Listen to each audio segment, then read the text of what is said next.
Hello, everyone. I just wanted to let you know that this is part 2 of this week's episodes. I did already release one yesterday for Summer House and Salt Lake City, so make sure you check that out. Also, if you are interested, you can head over to patreon.com/Bravo and Botox, and for $3 a month, you can get all my episodes ad-free.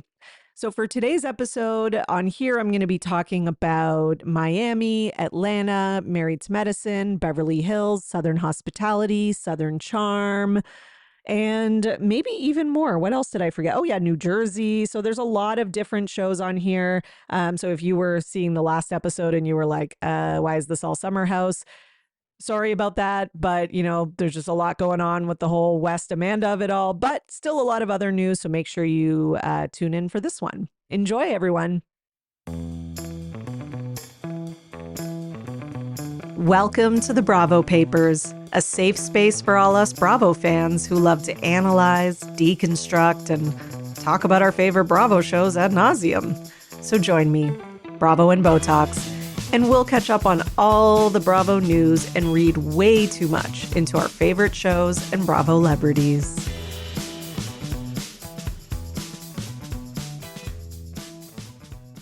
All right, let's start this part 2 with some New Jersey news because there is a big announcement from the New Jersey world, which is that Teresa Giudice, Melissa Gorga, and Dolores Catania are going to be back for the new rebooted, unpaused Real Housewives of New Jersey. Okay, so Bravo made this announcement on March 24th, and they posted the 3 of them, and they say, is back better.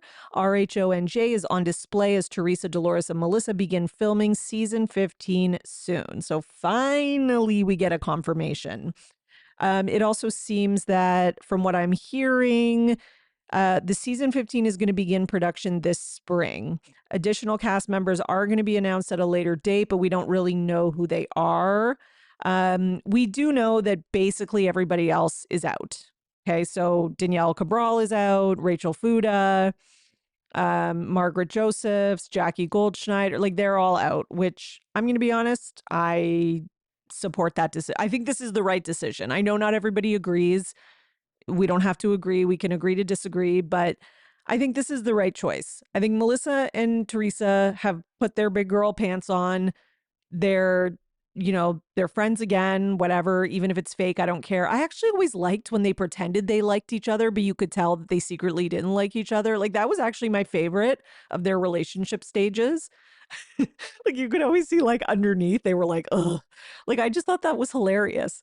So yeah, so they're gonna have that. I understand why they're keeping Dolores, even though, she's not always like the most exciting, but like I don't mind her as like a, just kind of like a side. She's kind of like a friend of who's not a friend of, but seems like a friend of. I'm fine with it. As long as the rest of the cast is bringing it, that's fine. Margaret Josephs announced that she is exiting. So she shared like a little video, kind of talking about it, saying how, she's been sitting down and talking with the network for like since September or something like that. And that, this is just a better decision for her. And she has a lot of other stuff going on and opportunities and, that she decided like it's not right for her anymore. I mean, like the truth is that they fired you. Like, I'm sorry. The same truth as like all the other people that they fired. Like, you know, it's not like something to necessarily be ashamed of or anything, but I do think like, she's doing the spin of like, well, I chose my piece and da da da. No one wanted back on this show more. Well, maybe that's an exaggeration, but because I think they all wanted back on the show very badly. I think Melissa, Teresa, Jackie, I think they all wanted it pretty bad. But I do think that Marge 100% wanted it. And I think, the sad truth is, sad for her, not for necessarily everyone, but sad for her, is that they're going to choose Teresa over her. And the other truth is that Melissa's not really your friend. Just like I'm sorry, like Melissa will always choose Teresa and the show over anybody. You know, she did that with the Wakilis, like, and those were her family. Like, Melissa is a user. She always has been. You know, she used her strained relationship with her sister-in-law to get on the show in the first place. So, and I'm not saying like Teresa's like innocent or anything like that either. I'm just saying like these are just the facts of who these people are. Like, these are not like, you know, people who are like, no, I have to stay loyal to my friend. Like, no, Melissa and Joe are choosing a paycheck. And I guarantee you that now that the show's back and that Marge is not on the show, I guarantee you Melissa and Joe will not be hanging out with Marge and maintaining a friendship because they don't give a shit about her. It was about just having people on their team and convenience and blah, blah, blah. So, you know, sorry. The other thing is that Margaret Josephs had said that she was like not budging on filming with people who, quote, wish her family harm. Okay. Yeah. I mean, like, if you're not budging on that, then yeah, you just make it easy for them to make a decision, quite frankly. And to be honest, like, I saw her in an interview being like, I'm not going back if they're going to be da da da. I'm like, well, I don't think you need to worry because I don't really think that they're going to ask you back. Like, I don't think it was as much of a mutual sit down meetings over long period. Like, I think they kind of made their decision about what to do. I think what they were really waiting for was Melissa and Teresa to get it together. Like, Melissa and Teresa got it together in November, and like we're like less than 6 months later, and that was like end of November. And the network's like, okay, we got them back. Like, that was what the network wanted. That was what they were waiting for. It wasn't because of Marge or Rachel or Danielle or Jen Aiden. So Jen Aiden's not coming back as well. So she's also confirmed that, which I'm not surprised. I think it was kind of like a mutual, like, okay, we have to, like, the people who are like the soldiers of Teresa and Melissa who are causing issues for Teresa and Melissa, not staying neutral, like Jen and although Jen was kind of, if I remember correctly, like okay with Melissa. Was she? I think she was okay with Melissa, but she was really feuding with like Marge and them. I think I could be wrong. It's been a long time, but I think those people who kind of like have the sort of potential to cause division between Melissa and Teresa are not going to be on the show. Like, I think those are people that they're going to be getting rid of. So I think I think that's why Jen's out, because she's potentially going to like cause issues with Teresa and Melissa. And I think that's why Marge is out, because Marge will 100% cause issues. So now the other thing I heard is that, I don't know if this is true, but this is just like a word on the street being the internet. So I don't have this verified. So just bear with me. But I have heard that, Rachel Fuda wasn't asked back specifically because of her husband, because he was causing some issues behind the scene and he was seen as like kind of like, I don't know, like a little too like threatening or unpredictable or something like that. So that's what I've been hearing about that. Now I don't think there's been like has there been an official like goodbye from Rachel Fuda and Danielle Cabral? I just assumed they're not coming back. Like, I'm just assuming everyone but these three are fired based on this post. But Jen, Aiden, Jackie, and Marge are the only ones who actually confirmed it. I'm not going to lie to you. I forgot Jackie Goldschneider like existed. like, just, like, she didn't even need to make an announcement. I forgot that she was even a possibility because she was like a friend of at the end, right? And you know, I do think that her and Teresa have actually become friends because, like, even like recently they've been hanging out. Well, I don't know if like friends, quote unquote, but you know, I do think that Teresa is kind of the type that, like, if you like her and you're like nice to her for the most part, like, she'll be friends with you. She just seems like that type. She's like, Jackie's nice to me. So yeah, we'll hang out.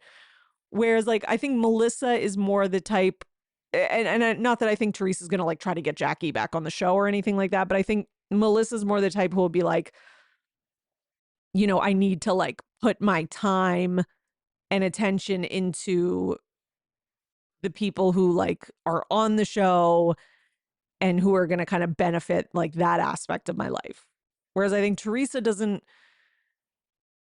she doesn't think as strategically, I guess. like I think she does in the sense that like she's willing to make up with Melissa for the sake of the show. But I think that like I think that she would still hang out with Jackie if Jackie like called her. I mean, I'm sure Melissa would hang out with Marge if Marge called her too, but I don't know. Anyways, I guess it doesn't really matter, does it? They're back on, and that's what matters. Andy said on Radio Andy that What We Owe You is a good show. He said they have a great group. He can't confirm the rest of the cast yet, but that he feels good about kind of the direction that they're going in. Now, there's rumors that Drita Devanzo, who, sorry, I hope I said her name right, who is like a reality person who was on Mob Wives from 2011 to 2016, who I know she was also on House of Villains recently, I believe. And was she on House of Villains? Yeah, I'm pretty sure she was. I thought she was. Mob Wives, Scared Famous, Mob Wives, The Sit Down. Okay, anyways, yeah, no, she's on it right now, actually. Okay, so there's rumors that she's going to be on the show. Now, I don't know like 100%, but that is something that's kind of floating around out there. I never watched Mob Wives, not because I'm like against it or anything, because, you know, maybe I should watch it. But I'd be down for that. I'm good with that. To me, that's a good flavor for New Jersey. Let's go in that direction. I don't know. Maybe not everyone agrees. I like it. But basically, there was a post by @FoodGod about her joining the show, and he was like, "This person, I don't know who this person is. I guess they're like an influencer or something, like kind of freaking out." But Drita actually reshared it and on her Instagram, so that's why people are thinking it might be true.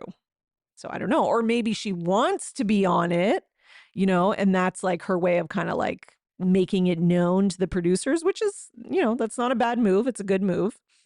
Okay, so we are going to have some New Jersey in the next year. And, well, okay, so I'm assuming if they're filming in spring, we probably won't have, like, New Jersey historically has always aired in, when is it aired? It's always aired in like February, March-ish, I believe. So I'm assuming in a year we're going to have the new season. I'm kind of disappointed that they're filming in spring because myself, like many other original New Jersey fans, love when they used to film over Christmas, and I would love that, but it doesn't seem like they're doing it. Okay, let's go to some, what should we go to next? Let's go to some Married to Medicine news, because we definitely have some. With the season wrapping up and the reunion and all that kind of stuff, there is, there's a lot of drama. So Dr. Simone and Toya were on Watch What Happens Live, and Dr. Simone was asked about her sons, and she asked about, she was asked about the fact that her son Michael didn't say hi to Heavenly at that party. And she says, well, yeah, like that's how it goes. And Andy's kind of asked her for clarification. And she said, and he's like, isn't it bad to like kind of like or like, don't people say it's like bad to involve the children? And Simone says basically Heavenly involves everybody when it comes to people's family, including children. So that's how it goes. And, they're a family that sticks together. I mean, I think that's all right. I've never been one who thinks that adult children like can't get involved. Like, I don't think they should get involved in a real way, but I think that an adult child is allowed to be mad at someone who they don't think is treating their mom or dad right. And if it's just a matter of like just giving someone the silent treatment, like I don't think they should be popping off and stuff stuff like that. But I think if you're just kind of like giving someone the silent treatment, then I think that's okay. I guess people would be like, well, it's disrespectful not to say hi to your elders, but I mean, this is kind of an exceptional circumstance, isn't it? And it's Heavenly. I mean, it's like it's a reality TV show where it does get taken to extremes. So I can kind of understand this. Um Simone was also asked about like how her sons kind of reacted to all the social media responses to them and about them like being spoiled, all that kind of stuff. So Miles, so he's the son who's kind of the more like chill one, who Simone says he's like the perfect child. So she says he doesn't really use social media, so he didn't really have much of a reaction to, what people were saying. But she said that Michael, who like didn't really care about what was being said on social media, wasn't like, I don't know, she says he wasn't paying close attention to that. But basically, she said that it was what upset him was that some of his friends reached out about it after the episode came out. And she said, that was really upsetting for him. And then she says, but he's spoiled. And she's like, but, the way that it all kind of like was carried out and talked about did hurt him. And, and then they kind of laugh that, I mean, she straight up calls him spoiled like so much. It's like, oh God.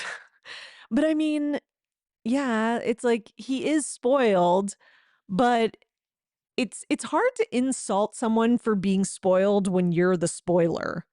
Like, it's one thing for like other people to be like, oh, this kid in high school, I couldn't stand him. He was so spoiled. Like, he was such a brat, like the way he always talked and bragged and whatever. Like, it's one thing for like peers to say that but like when your own mom says it, it's kind of like, well, didn't you spoil me? But it's also like, once you're like an adult child and you have that awareness, like maybe, you can't blame your parents forever, right? So I don't know. I mean, listen, I definitely don't like the way that Michael speaks to his mother and his entitlement and all that, but I can't even be that mad at him as someone watching the show because I think a lot of us watching the show took Simone's side when that whole blow up happened and like Cecil didn't have her back and all that kind of stuff. But then after that, it's like she's paying for a vacation for like him and his girlfriend. And like, it's just like, okay, well, you're just enabling it now. So I can't feel sorry for you either. If you have to deal with him being spoiled, then yeah, you got to deal with it because it's your own fault, right?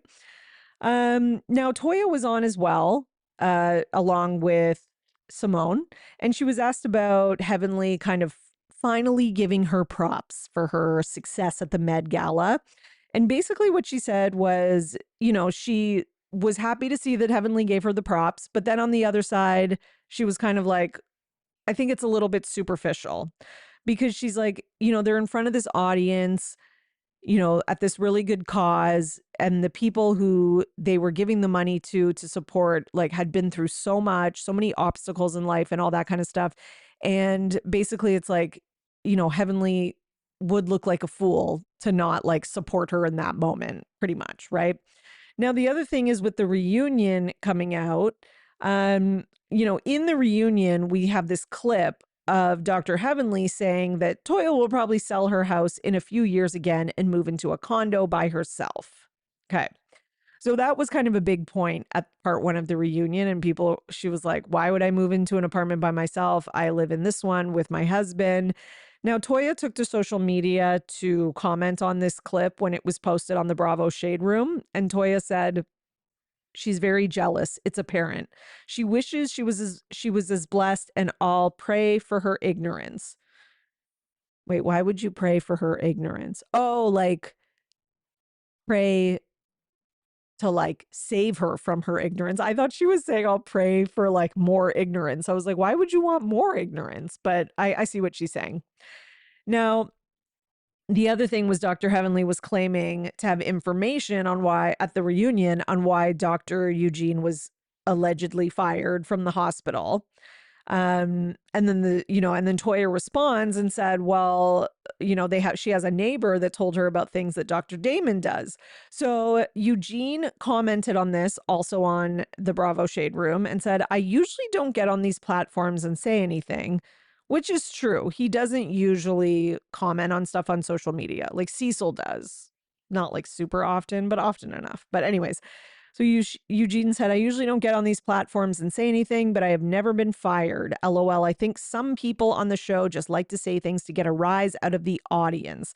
And Toya responds and says, my husband has never been fired, but Heavenly's husband owes money on office equipment. The people know I'm not lying.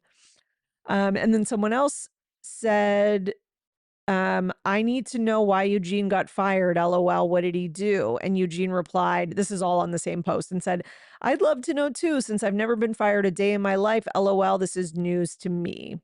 Okay. I mean, it's hard for me to believe that Dr. Eugene would have been fired or that they're firing doctors when doctors are so needed. But I mean, I'm sure it's possible. There's definitely things that you could do that would get you fired from a job. But like, I think the reason that that rumor has even any legs is just because it does seem like for a doctor, it seems like Dr. Eugene has had a lot of different roles and jobs over the years and seems like he has moved hospitals and clinics. But like, I don't know, like, we don't get the full context of these things. We see such a little snippet of them in their lives. So it's hard to say. And, it's also hard to say, like, we don't know, like, has he moved jobs because, like, the position is better, the hours are better, the pay is better? Like, I don't know. So, like, I'm not, like, buying into this, like, oh, he got fired because Dr. Heavenly said so. Like, I take everything Dr. Heavenly says with a grain of salt. So, yeah. Like, to believe that, I would need, like, real evidence for sure. Maybe I have a bias because I love Dr. Eugene. I mean, like, I don't always agree with him and Toya on everything, and I'm not always on Toya's side or anything. There's like no one really on this show who like I'm always on their side 100%. Um, it just depends on the situation, right? But I'm also not like 100% believing anything just because Dr. Heavenly says it, because she says a lot of things, okay? And she's not always right. Let's be honest. Okay, let's go to some Beverly Hills news. What do we got from Beverly Hills? We've got, I mean, Andy is in a little bit of a spat with Sarah Michelle Gellar. And you might be like, how's that Beverly Hills news? But it is. Because Sarah Michelle Gellar was on Page Six Radio doing an interview, and they asked her, are you enjoying this season of Beverly Hills? And she said, no, I'm not. And they started laughing. And then they said, oh, why not? And she said, well, it's kind of boring. It's just been really slow. And to that, I say, preach, because that is what I've been saying. And a lot of us have been saying. Now, Andy did not like this. And then he went on his radio, Andy, responding to it and being like, well, people made it out. Like she had said that like to him when she was on Andy's show. I'm not sure if he's referring to Watch What Happens Live or the radio show, but anyways, basically he was like, it's taken out of, people are acting like she said that right to me and she didn't. And on top of that, she's wrong. It's a good season. No, she's right. Okay. And like, I can't like Andy, I feel like he has like these like little like fits whenever somebody says anything about any of his shows. And it's kind of like, well, I'm sorry, but sometimes I know Beverly Hills, I don't know why it's like your favorite child of all your children, but sometimes they have a bad show. And it's like we're putting good shows like Miami and others on pause for what reason? I guess because the ratings are low, fine. But like these shows are so much better. They deserve so much more promotion and attention. And it's like Beverly Hills is like the spoiled child who gets everything handed to them without really doing any work. Beverly Hills is like Michael, like Dr. Simone's son, Michael. But I'm kidding. I don't know. For all I know is he works very hard. I don't know. I know he's graduated, is going to law school. So I'm not trying to take away from that. But I'm just saying, it's like Beverly Hills, they get high ratings simply because it's Beverly Hills, because it's like this known zip code, because people watch it because they know there's going to be some random star dropping in. Like case in point, two of my sister-in-laws, like they don't watch any Bravo shows except Beverly Hills. And they literally heard them talking about it. And they were saying the reason they watch it is because there may be some recognizable like celebrities on it. Like they're like, you're going to like get a cameo from like Denise Richards, or like, that like you recognize like whoever, like they knew who Garcelle was like from before the show, or like whatever random kind of like actors that were on it. And I think like you do get those, like, Lisa Rinna's on and they kind of knew who she was from Days of Our Lives. And then, who Harry Hamlin is, and you get these like random cameos. And so I do think that they do get a lot of that kind of I don't know, like they get like some favoritism from that. And I think that, we do have that on other shows sometimes as well, but just maybe not to the same degree. So I do think that sometimes like they don't have to work as hard or try as hard to get kind of what other shows have to try harder for. And, objectively better shows don't get the same ratings. And it's very annoying. Like it's very annoying to us like real Bravo fans for sure. And it's not fair. So yeah. So in other Beverly Hills news, Amanda Francis was on Carlos King's podcast, and he, asked her a bunch of questions about this season. And she said that, and she gets emotional during the interview. Whether that's real or not is up for debate, but she says that she was emotional learning that Rachel Zoe didn't like her by watching the show. Well, welcome to reality TV, Amanda. This is how they make reality TV. It's like this is how we get drama at the it's like people think they're okay and they think they've made up, and then you watch it back and you're like, oh damn, this person was talking shit about me all season. And then you go to the reunion and you fight about that. And that is the genius of the formula that Andy and these other people have come up with. And it's what keeps these shows going year after year. But Amanda's learning that in real time, I guess. So she says that, she saw those confessionals and stuff, and like she was really like, kind of starstruck, I guess, or like she really like respected Rachel Zoe and like really like loved Rachel Zoe and all this stuff. So it was really hard for her to watch it back and see that. I mean, yeah, listen, here's the thing though. I think a lot of housewives have said this and done this type of interview before where they've been like, yeah, I thought we were cool and we'd made everything up, and then I watch it back and but I think you have to kind of be able to handle that. And I don't know, we'll see how she handles it at the reunion. Because if you're going to make it on a show like this, you got to be able to bounce back from it. And you got to be willing to, despite seeing them talk shit about you all season, you have to show Andy and the producers that you're willing to like make amends and move forward, or you won't be asked back, right? She also said in the interview that she's neurodivergent. She says, I don't have a super normal brain. So that means sometimes I don't perceive a social situation correctly. And a lot of the time I don't care if I'm perceiving a social situation correctly. Is this like when people use being neurodivergent, or is this like Tamra Judge saying she's autistic, like in order to like get away with bad behavior? I don't know, maybe. I don't like, does Amanda have an actual diagnosis? She seems like the type of person who would just say she's neurodivergent, even though she doesn't have any sort of like she would diagnose herself just based on like TikTok and stuff. Like, I don't know if she has an official thing. Now, all that being said, I could see her being neurodivergent if you want me to be honest. But again, I'm not an expert. But if just somebody like, made me guess and was like, just based off your general knowledge, armchair psychology, you have to guess, do you think she is or is she not? I would be like, yeah, I could see it. Like, it's not like so crazy. But that being said, I could also see that she would totally self-diagnose and then like use it to her advantage. I could see that as well with Amanda. But she does come off odd in social situations, and she's not one who, as Kathy Hilton says, can read a room. So there's that as well. Okay. Amanda also gave us a little tidbit from the reunion, said that she gets into it the most with Bose at the reunion, which that makes sense because Bose is the one who's coming for her the most during the season. So, and I think that the whole like coming after her business is going to be the thing that bothers Amanda the most. And I think that's kind of what Bose is harping on the most, I guess. So she says Bose and her had commonality on many things, including spirituality. She says she felt like Bose understood her, but that she feels like once Dorit had an issue with her, Bose started to have one. Yeah, I could kind of see that.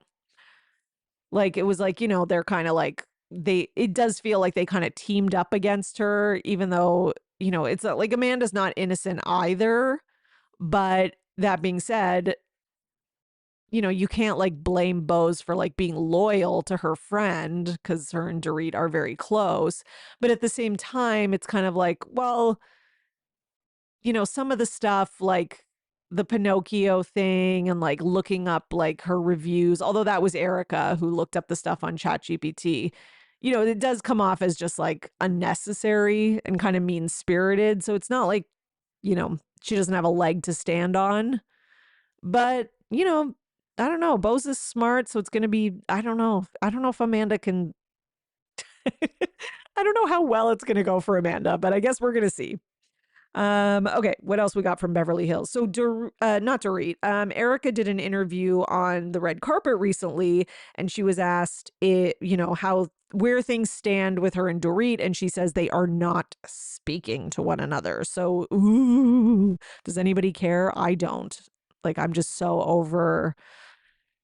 I'm just like, this season is just not it. I just like, I don't care. I don't like Erica, Dorit, or Kyle enough to really even care about the three of them having a rift. Like, for the most part, when it comes to Kyle versus Dorit, I side with Dorit.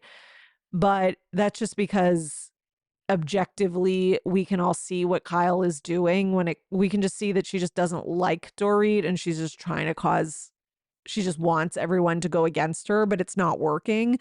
But, that being said, I don't really even like Dorit that much either. So it's just hard for me to even get that invested. And that's my issue with this season. It's hard for me to get that invested with any of it because there's no one who's that likable. The only people who are really like likable are kind of the friends of, like Jennifer Tilly is very likable. Rachel Zoe is likable, but she's not like in anything that much. Like she is, but I guess she's kind of like siding with Dorit because she just seems to like Dorit, but I don't know.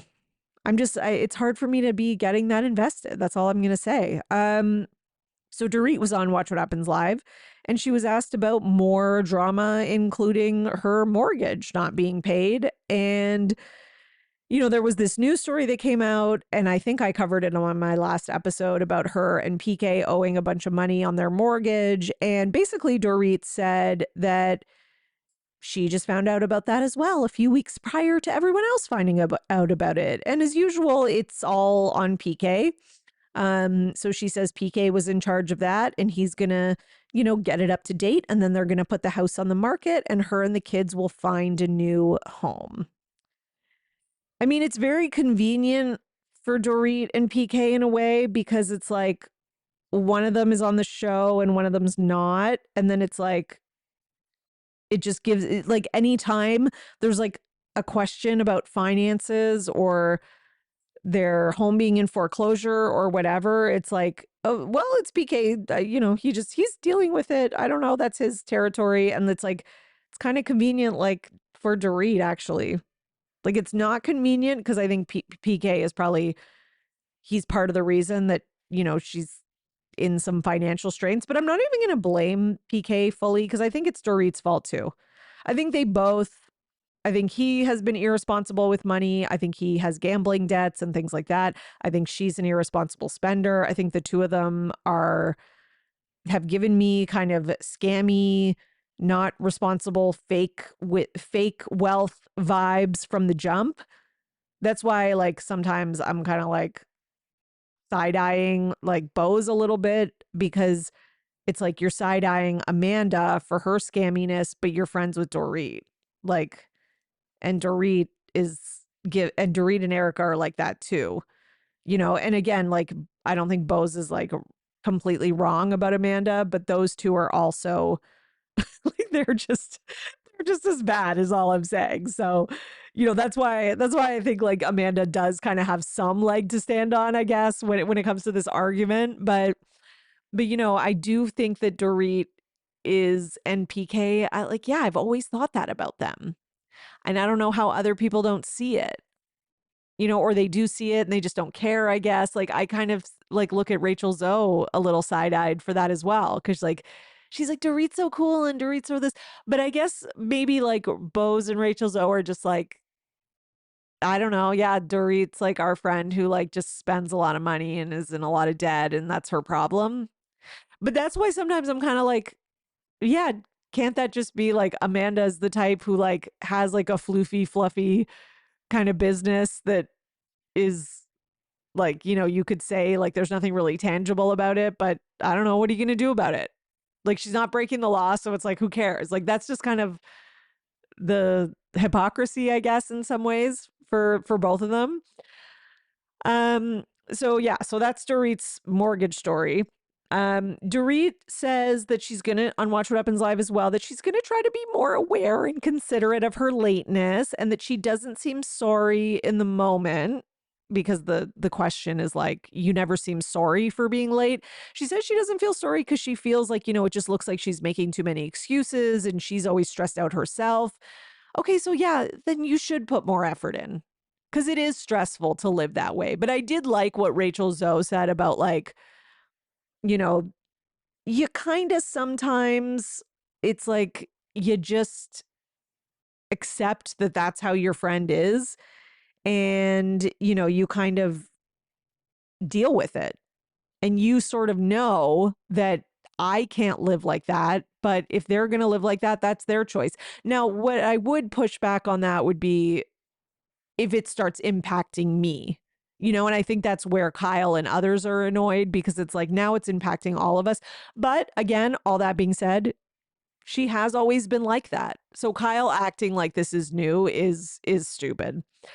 Um the viewer asked why Dorit is allowed to judge Amanda for her cult thing when she had just finished getting mad at Amanda for judging her for the way she's handling her divorce.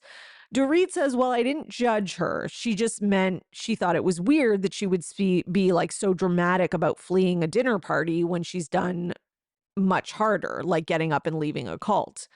Um, which, yeah, I guess I see what Dorit is saying, but it is a judgment.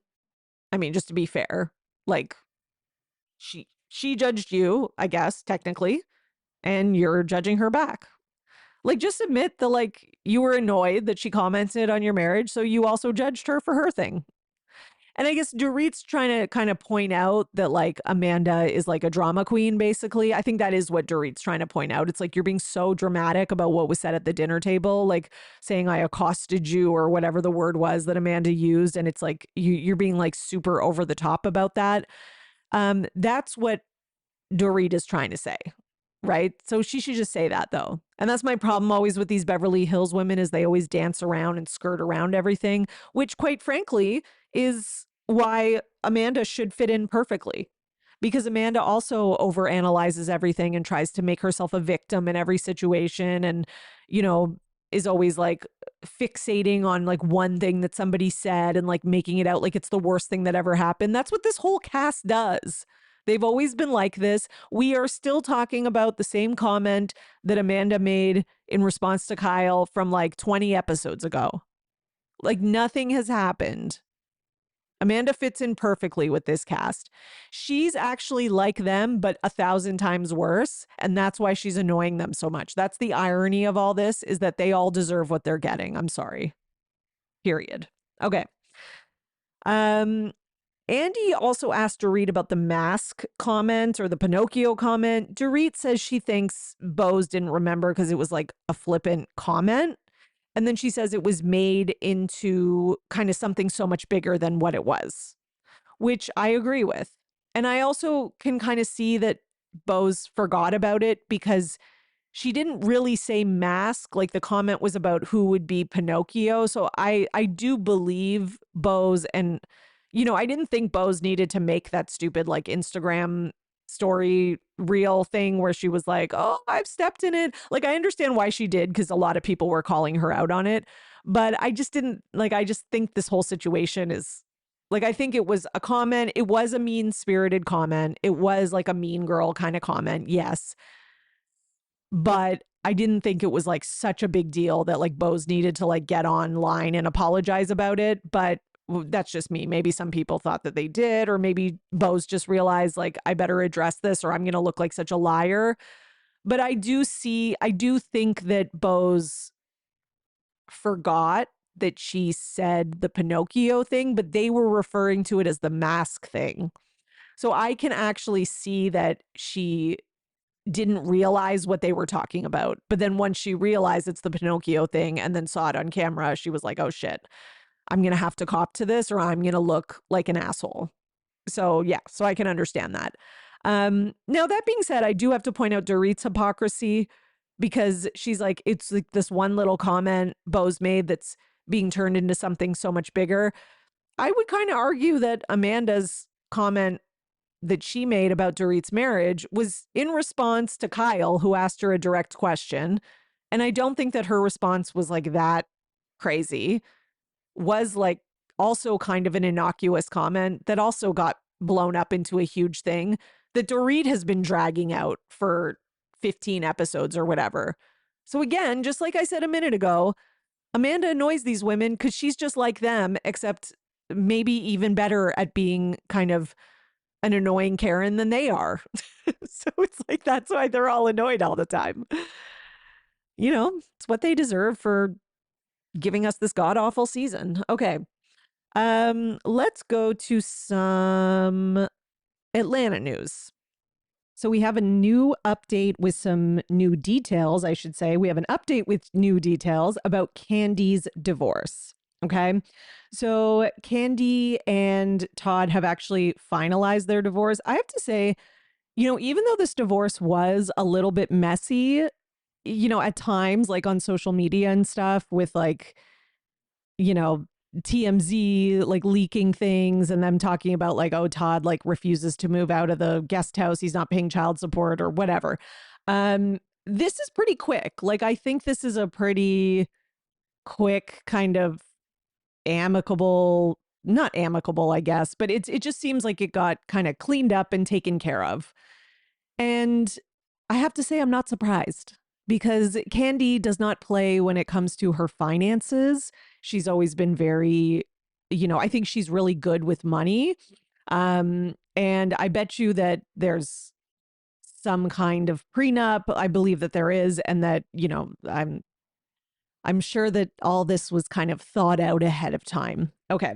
Oh yeah, we know there is because they had their marriage special where he was like not signing it till the last second or what. Anyways, okay. I guess it was ironclad. Okay. So their divorce has been finalized and, you know, court documents are out there. You can read them if you want more details. But both Candy and Todd report earning approximately $22,000 a month. Despite having the two minor children, the court approved a deviation from standard guidelines, meaning neither will pay child support. Okay, so I guess that means that they'll just both pay for whatever expenses are needed for the children when they're with the kids. That's what I'm assuming, or they're just going to kind of deal with it on a case by case basis, I guess, which okay. I mean, I hope like I don't think there's anything wrong with that. I don't think that was like a bad decision on Candy's part or Todd's, but you know, I just hope that he pulls his weight because, you know, it just kind of feels like I don't know. It just feels like he's somewhat like maybe took advantage of her financially. So instead, the financial focus is going to be more about their asset split. So according to reports, Candy is required to pay Todd an equalization amount totaling approximately $426,000 after offsets, not offsets, sorry. The payment is structured with $250K paid up front and the remaining balance due within 90 days. So basically, I guess they're splitting the assets. I'm assuming it means that they're splitting the assets and he's getting maybe like $426,000 less in assets. So therefore, she has to pay him that lump sum to kind of equal it out. That's what I'm making of this. I'm not a legal expert. So lawyers out there, if you have more details, you let me know in the comments. The two will share joint legal and physical custody, but decision-making authority is divided. Candy has the final say over non-emergency medical and educational decisions, while Todd has the final say over extracurriculars and religion if disagreements arise. That is so odd. Like, I've never seen that in a divorce. I'm sure it exists out there in the world because I haven't seen every divorce agreement, but it's very specific. Like, it's just crazy to me as a parent because I mean, I guess I would be a nightmare to get divorced from. Like, I just wouldn't, I just wouldn't be able to give up decision making over extracurricular and religion. And I'm not religious. Okay. And I'm not, I know extracurricular isn't just sports, but I'm not athletic by any stretch. But that being said, it would be hard for me to, now I understand it's the final decision. Like if they can't come to an agreement about something. And on Todd's side, like to give up kind of education decisions and like that is a tough agreement. But I don't know, maybe they're like on better terms when it comes to dealing with the kids. So so they can do that, but I don't know. So the agreement also places restrictions on their children's public exposure. And I mean, okay, that is the part that I was thinking of because they've been pretty public with their kids. Their kids, I believe, have had like Instagram accounts or whatever, but I don't know. So neither parent can involve the children in media or commercial activities without written consent from the other, and any earnings from the children must go directly into accounts set up for them. I think that's smart. That's a good idea.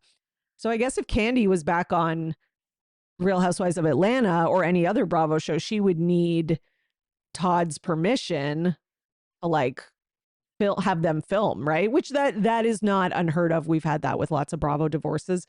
Then while child support is set at 0, both parents are responsible for shared costs. Okay, so like medical expenses, extracurricular, and other child related costs will be split 50-50, while Candy is responsible for private school tuition if she chooses that option. So I guess that must mean that Todd doesn't care about them going to private school. I mean, I could see that because he always had kind of like that, like, you know, my daughter, like with his daughter that he had from prior to Candy, I remember him being very like, I'm not helping her. I'm not giving her a leg up. She's got to like, you know, go through the tough things in life that I went through. So I could see him just being like, go to public school. Not that like I'm saying anything bad about public school. I could just see him not necessarily caring if his kids have like some fancy private school education. Both parents also waived alimony permanently, meaning there will be no spousal support now or in the future. I think Candy did well here. I'm not going to lie. I think that for 10 years of marriage or whatever it was, plus 2 kids, and is it 2 or 3? And I'm having a moment. Okay, whatever. Plus kids, and the amount of money that Candy makes, and with all her like investments and businesses and her portfolio, like for him to only walk away with the equalization pay, that was a good prenup.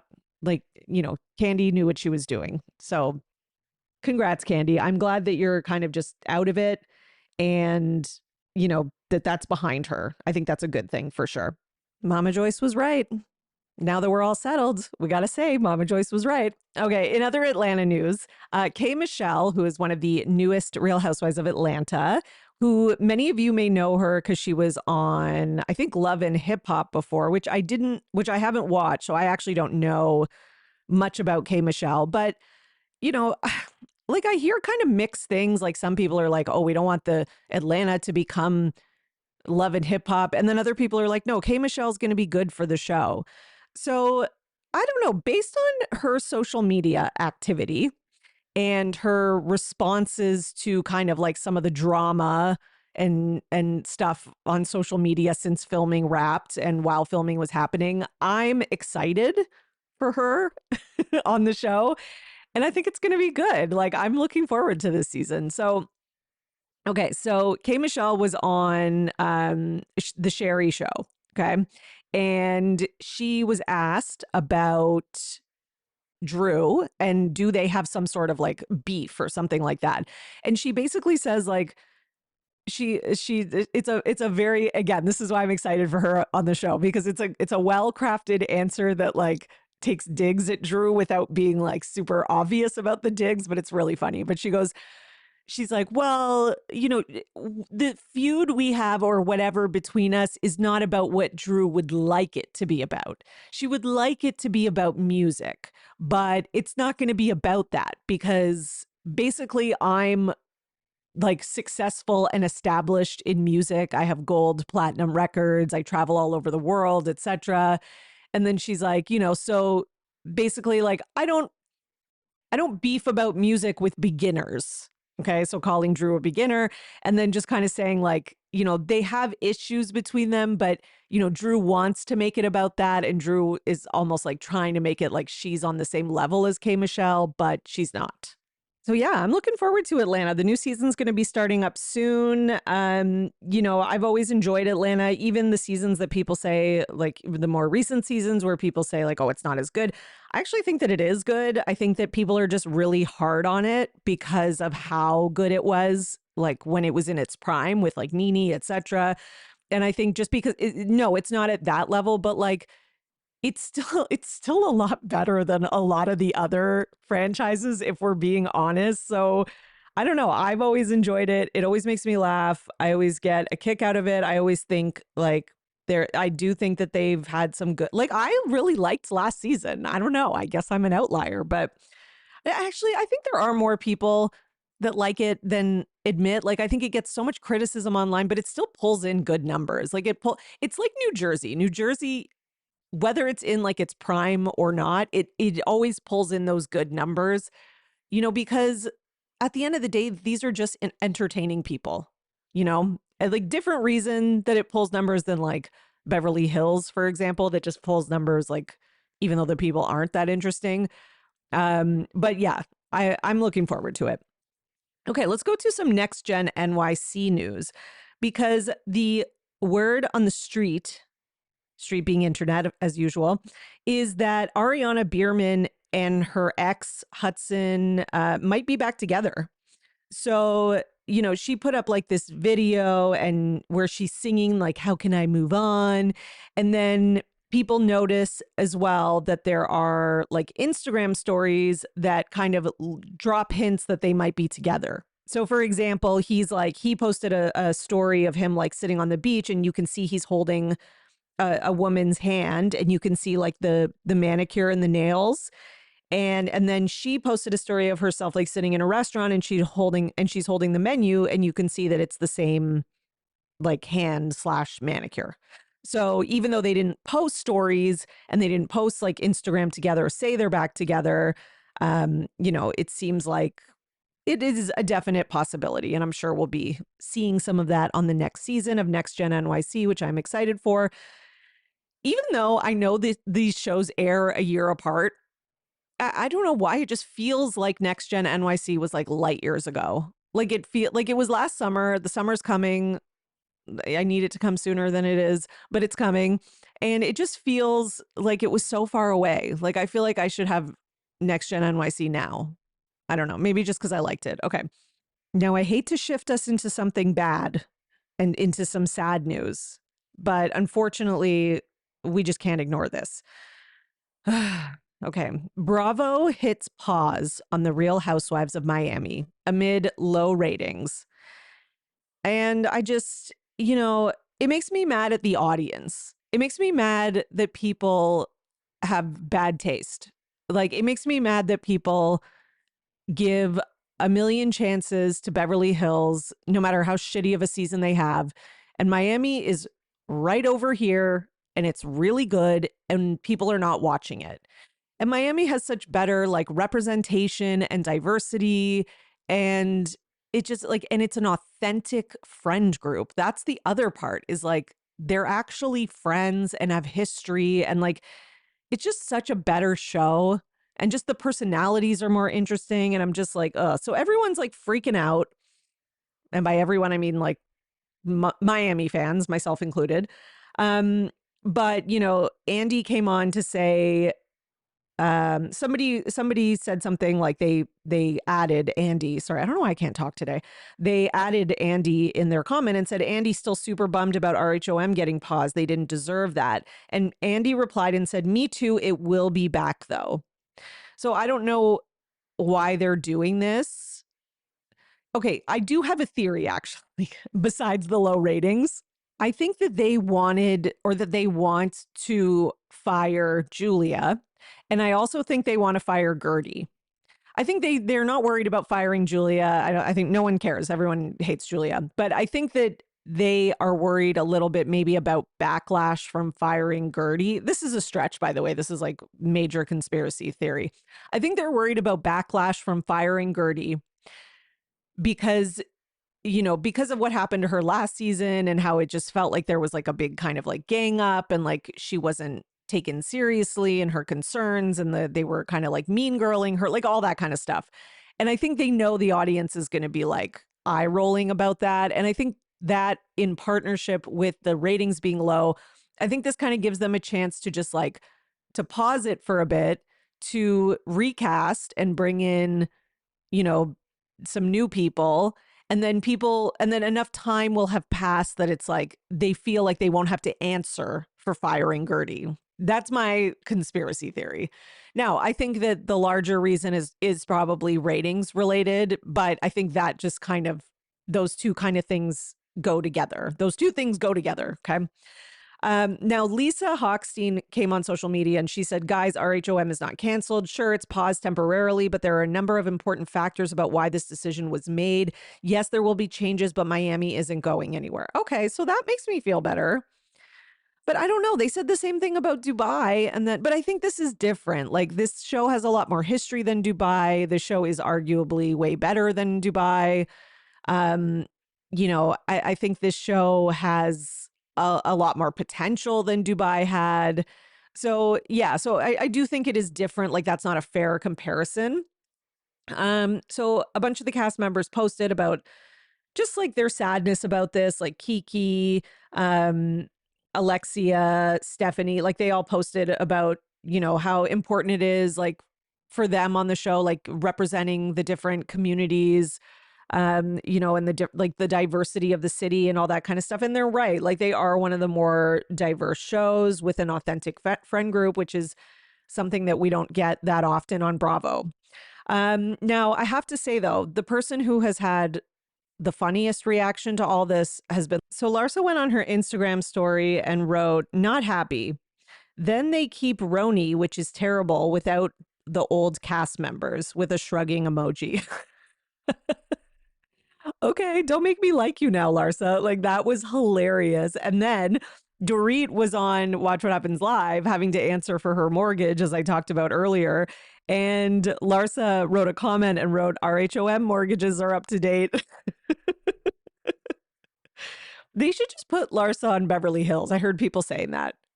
She would just be like, go up to Kyle Richards and be like, well, I heard you and Morgan Wade are actually still together. Like, is that true? I like saw you guys. Like my friend like saw you guys and took a picture. Here it is. Like that's what she would do. It would actually be hilarious. Okay, let's go to some Southern Charm news. As many of you saw on the first part of the Southern Charm reunion, there was this ridiculous segment where Madison and others were shaming Sally for literally just being a single human who goes out some nights and other nights doesn't go out.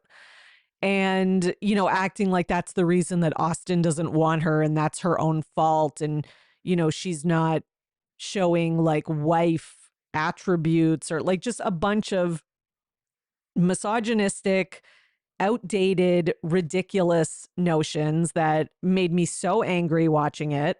And I generally enjoy watching Madison on the show, but this is the part of Madison that I hate.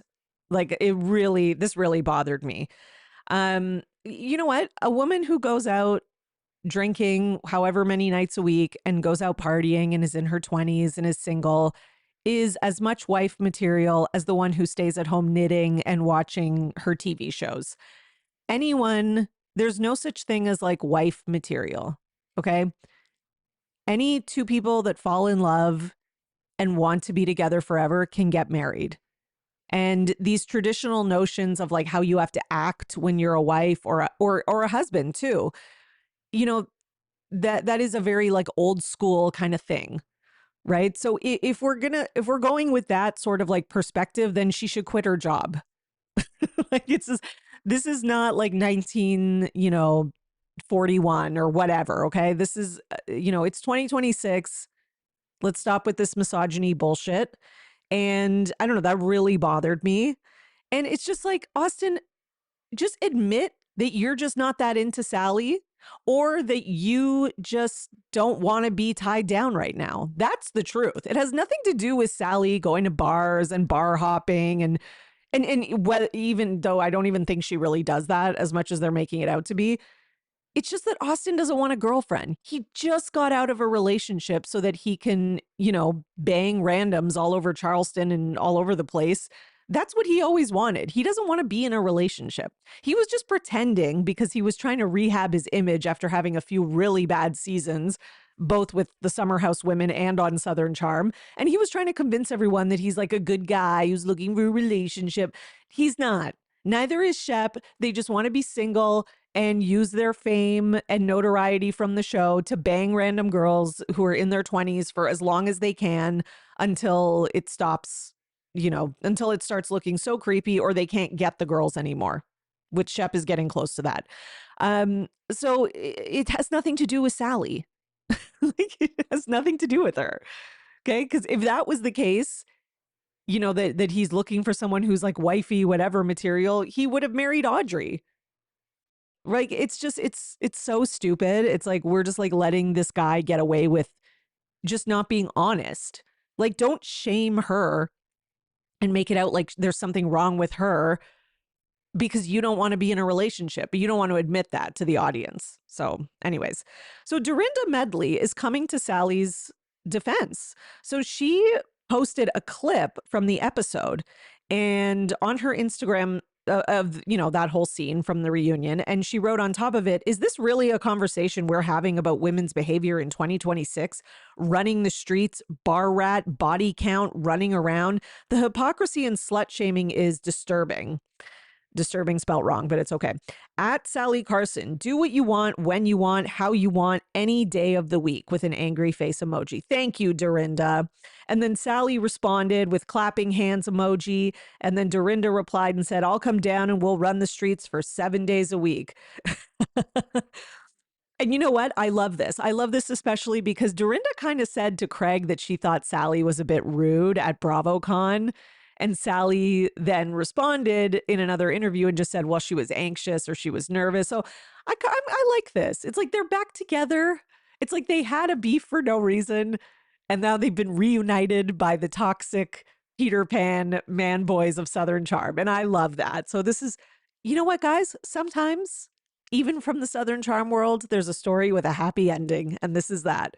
And then Sally posted like a TikTok where it says Charleston's favorite bar rat. And then it's like her like crawling around on the ground at like a bunch of different bars all edited together, which I think is funny because, you kind of have to make a joke of it at this point. And I think, the audience definitely recognized that that was some bullshit.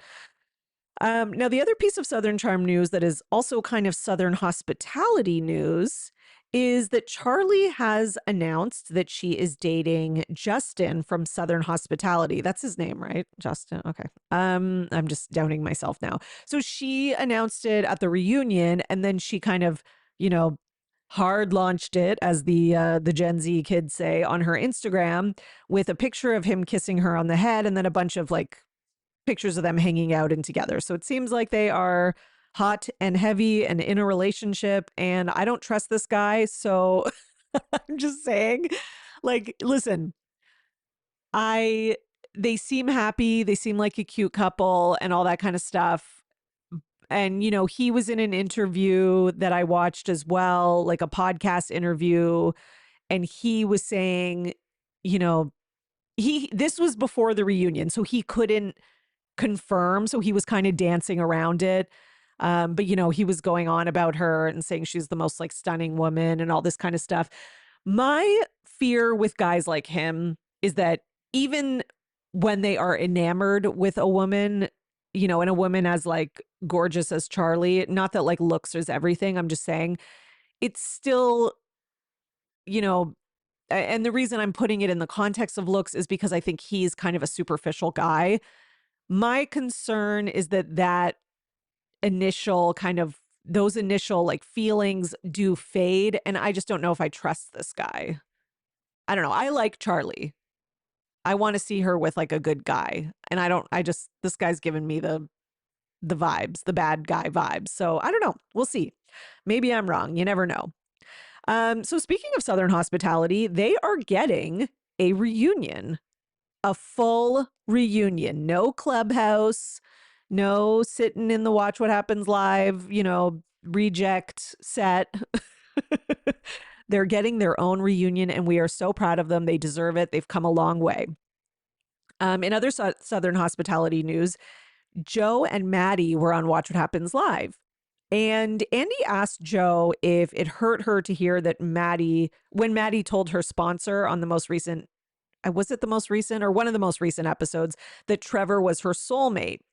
Joe says it did hurt to hear that. And mind you, Maddie is sitting right there because they're on Watch What Happens Live together. And Maddie interjects and she says, okay, but I have said that in past seasons. And Andy's like, yeah, but not since you've been with Joe. And she's like, yes, but that was in the past. And that she's like, no, I thought that in the past. So I guess she was trying to clarify that she was saying that was like her past thinking. Andy doesn't seem fully convinced. I'm not going to lie. I don't think a lot of the audience feels fully convinced because, I'm sure that we don't see a lot of their relationship. We only see snippets, etc. So I acknowledge that. But the other thing is that, you just don't get those same like vibes in terms of like how into Joe she seems. And maybe I'm wrong, but it does kind of just seem like she's not as into him as she was into Trevor. Like case in point, in this part, she says, where is it? She agrees. And then she says that, she's very grateful for Joe. He's the most supportive, sweet boyfriend. So again, sometimes I kind of side eye when people give their partner a compliment, but the compliment is about what the partner does for them instead of saying like, oh, he's hardworking and he's passionate. It's more like he's supportive of me. So that is a little bit of a red flag, and I think Maddie knows that this is the kind of guy that she needs. But you can tell that Joe is like, he's ready for marriage, kids. Like he is like there, So what else did Andy ask them about? He asked about why most of her aggression was targeted at Brad, TJ, and Mia more than Joe and Emmy. She says it's because she'd already spoken to Will and Emmy and Joe about it. And Joe's like, well, there was multiple group chats and he thought the Trevor thing was true. Like he wasn't under the impression that it was made up. And yeah, I don't know if I buy that. I actually think that Joe kind of got off like scot-free. And I think some people I think some people who are kind of like more team Brad and TJ sometimes like are not stopping and thinking like just how much of a fucked up thing this was that they did. Like it was really messed up. And I'm sorry, but I think that Joe was part of it. And I think that, that's why I'm kind of like maybe Maddie does like him because that would have been a perfect excuse to run from the relationship. But I don't know. I think that Joe got off scot-free with this like plausible deniability and his like, oh yeah, I thought it was true, like playing dumb, which is easy for him. So it's just kind of like, I don't know. So they also asked him about him and Luann and Danielle from Summer House. And he says that him and Luann are cool. Seemed like that was true. Maddie and him were laughing about it. They said, and then Joe's like, she'll be invited to our wedding one day. See, those are the kind of things like Joe always says that like Maddie never does, which is just funny to me. And then he says, I see Danielle in passing and she's not very nice to me, understandably. So yeah, makes sense. Definitely. I mean, she has the right. Listen, I'm not a Danielle fan, but yeah, she has the right to be crusty towards Joe. Okay, so we're going to get into some Valley news now. Original Valley. So it seems that Brittany, etc., are, Brittany's back to her old ways of not being a good friend to Zach because Zach commented on a picture that Brittany posted with the eye roll emoji. So she posted a picture on Threads of her, Lala, and Janet out at like, one of those like Japanese places. Sorry if you can hear my cat meowing right now. And he posted with an eye roll emoji. Could he be just starting to like drum up drama for the season and get people talking? Because the Valley does premiere. I think it premieres this week, actually. Possibly. Is he sort of reflecting how the whole audience kind of feels? Also, yes. I'm not going to lie. Like, I'm not that excited for the new season of The Valley. And one of the reasons is because of Lala. Like, I really think that this was one of Bravo's biggest missteps. Sometimes they kind of try to like ignore what the audience wants, which I usually actually agree with. I do think they shouldn't always listen to the audience because I think the audience a lot of times goes on whether they like someone as a person as opposed to whether they're good entertainment. But, I think with Lala, it's like the mask is kind of off in terms of how inauthentic she is. So I do think that this was kind of a mistake. And I don't think that this cast really needed her. And I got to say, like, there's a group on this cast, Brittany, Lala, Janet, and Michelle, who I just find deeply uninteresting. Like, none of them do it for me. None of them make me excited to watch TV.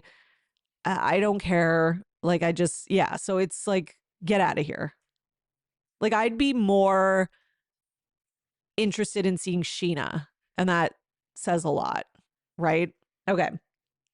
So that's what's going on in the Valley news. So look forward to the premiere this week. Yeah, I mean, hopefully Kristen, Zach, and others will kind of make up for that. Meanwhile, speaking of, the cast that once was on Vanderpump Rules, apparently Tom Tom has been put up for sale.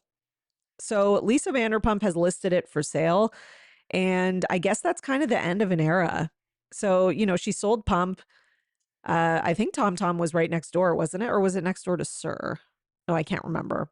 But yeah, I think those places are kind of like, they're sort of like touristy in the sense of like, I think a lot of people go there because, it's connected to Vanderpump Rules and you might see some of the people there. And obviously they have to keep Sir because now they have the new Vanderpump Rules. But yeah, I'm not surprised that Tom Tom didn't last through Scandival, I should say. But that's Lisa Vanderpump's fault and loss because at the end of the day, you invested in two morons who I don't know why you thought they were going to be like the long lasting stars that you thought they were going to be, but whatever. I guess that's what she gets. Okay, so I think that's all we've got for today. Thank you, everyone, for joining me for this second part. If you missed my first part, make sure you go back to your feed. I did post an episode yesterday on Sunday. It was mainly Summer House, and then it had a little bit of Salt Lake City at the end as well. So check that out. Don't forget to leave me a 5-star review and head over to my Patreon, patreon.com/Bravo and Botox for every episode ad-free for $3 a month. That money goes towards the podcast and me putting it back into this business and trying to grow things. And thank you so much for joining me. You are now in the know for everything Bravo. Bye.